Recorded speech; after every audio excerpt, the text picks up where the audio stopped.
Joel Farrell here. We're again mortgage lending for entrepreneurs. We are doing something completely different, never been done before on this channel. We are in East Dallas. We are at a new home construction site with Corbin Hicks, and we're going to be talking about Gen Z homeownership, new construction, flips, and investing, all the things. So Corbin, thank you so much for making time for us today. Yes, I appreciate you reaching out. I'm excited for it. It's an interesting topic, talking about Gen Z homeownership, as difficult as that is nowadays. So yeah, I'm looking forward to it. So I'm going to say this out loud. So you're 25. Mm-hmm. You live with your dad. Yes. You've got a girlfriend. Yes. You've done 12 flips. Yes. Of some sort. Yes. Mm-hmm.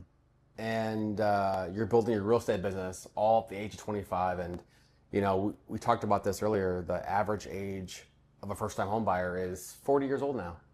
It's terrifying, yeah. Right? Yeah. So, I mean, there's so much to dig in here. But I want to start with the flips. Like, you know, you don't have a background with family doing this. So that first flip, let's dig into that very first one. How did you do it? Why did you do it? And were you scared shitless? Well, I don't talk about this much on my social media because my social media is Corbin Hicks Real Estate, and I probably should, but really how I started off, I mean, to go even further back, I was a kids coach for MMA because I grew up doing mixed martial arts. So I had a normal job for a long time, and then COVID came around, kind of wasn't able to work there because of COVID plus some injuries I had. So I got very, very into trading in the stock market because the crash happened and everything. So I went all in on that. And so after a while of doing that, I had some success and some failures with it. And I kind of deemed it as too risky.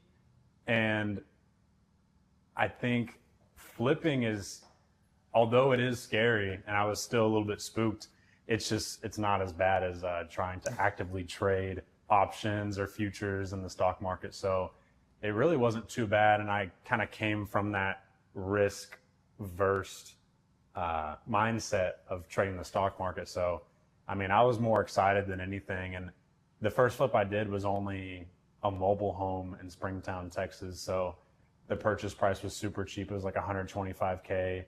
And I got a 80% hard money loan plus construction costs. So the cash out of pocket wasn't even bad for it. So, yeah, I mean, I was a little bit nervous, but more excited than anything. So you bought it for 120? 125. And how much did you put into it? The goal was to put 30 into it, but I ended up putting about 35 to 38. Okay. And what was the back end price, sale price? The ARV was going to be about 225, 230, but I ended up selling it for about 202, something like that. Okay. So I only netted 11 on it, but that was still, I was so excited. I mean, the cash on cash return and how long it took, it wasn't like, okay, I'm going to make a living doing this, but the fact that I did it A to Z and it made some money, I was just immediately hooked and was looking for my next deal immediately. Okay. So 11 grand on the back end. Yeah, right? for the net profit. And how much did you have to put up initially? So 80% of the 125, shoot. So that'd be maybe like 100? 26K, okay. Something like that. Yeah. Okay, so like a 50% return? Is that what you get to? Something like that, yeah. Because then with the rehab included, you know, you don't need as much money. You have to spend the money to get the work done and then take the draws out. So in reality, for that one, I would say someone to do that exact same thing, you'd probably want about 35K, 40K to just be comfortable. Because sometimes these hard money loans are difficult to deal with getting the draws back. So now you're on your second one, more confidence. You just got the first one done. So what was the next play? Oof. The next play was the main and only loss. I mean, I had a flip where I pretty much broke even. If anything, I lost about $1,000. But the second one was actually my first legit loss. I partnered with a friend of mine, and the biggest mistake I made on that one is I was very hands off. I just kind of my friend had been in the business longer than me, and he was like, "Oh, you did your first flip, let's JV one." So I was like, "Sure." And then I didn't dissect the deal like I would have normally if it was just my own butt on the line. So I kind of leaned onto him, and we lost a total of 12 on that one. So I lost 6.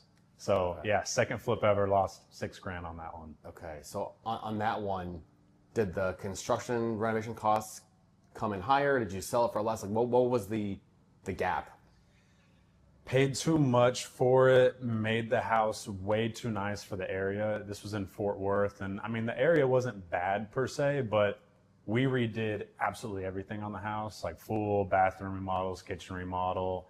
I mean, the house was amazing, but they're just, you make a diamond in the rough. People don't want to live as much in the rough, even though they're getting the diamond. So I think that was the issue. And then now looking back, after I have a lot more experience with construction costs, I now see that bid that we signed on using a GC, which, side note, that's another thing. We used a GC. Now I kind of am the GC, but we paid way too much for certain things. I mean, there was a miscellaneous charge on there for just, I don't even want to say it. It's embarrassing. Right. But yeah, I just paid way too much for the rehab, overpaid for the house itself, and then the list price was, Alex, sorry, can you close that maybe? I feel like that might make it better. There's nails going in the house next to us, so I'm like, shoot, maybe we should close the door. But yeah, just everything start to finish, I thought you were really. asking what the price was. Oh. No, Alex is a different part. That was with the different JV. So yeah, but I don't know. That was a good learning lesson, and I think I was a little bit too gung-ho, feeling too good from the mobile home, and that one really humbled me really quick. So it kind of helped me set my systems and process on how to make sure something like that doesn't happen again. Well, okay, so I want to just ask one more question before I go dig deeper on that. So in this moment in time, you're around 23, a couple years ago? Yes. And how were you paying your bills at that point in time? What were you doing to pay the bills? To pay the bills, I mean, I had a nest egg from the trading, and I still have a bit of the nest egg, and I took all that from my brokerage and then put it into an LLC to start doing these flips. But I also have my real estate license, and I do get occasional listings. I'm not one of these real estate agents that gets a ton of volume, but thankfully I still get income from that. But like you said, I live with my dad still, so my expenses are extremely low, and I'm very appreciative of being able to do that. So there's really not a whole lot of expenses right now, but hopefully here pretty soon I'll raise the floor up on that. So having a loss on your second one, I mean, I have to imagine that there's probably a lot of people out there now or in the past that have stopped. Like, I've actually done 2 flips and I stopped. And this is kind of happening around COVID, and there was a lot of mistakes that were made, and one of them was trying to do a flip when my wife at the time was pregnant with twins, and not a good idea. Not a good idea. So I didn't have the time to micromanage the project, and I went down a different path after that. So what gave you the clarity or belief that, hey, you know what, we'll do it differently and it's going to be successful on the third one? Oof, that's a good question. I think I just wrote it off that I got what I deserved because I put no effort into it at all. And the flip that I actually put effort into, I actually ran the deal because, I have my license, so I can actually go on the MLS and run comps myself to see, hey, is the ARV that the wholesaler is telling me, is that actually true? Are houses actually selling for that? So, I mean, I didn't even do that myself for the second one because I 100% relied on someone else. And so I just wrote it off as I got what I deserved. I didn't put in the effort. So if I put in the effort again on the next one, I think I'll be able to do better.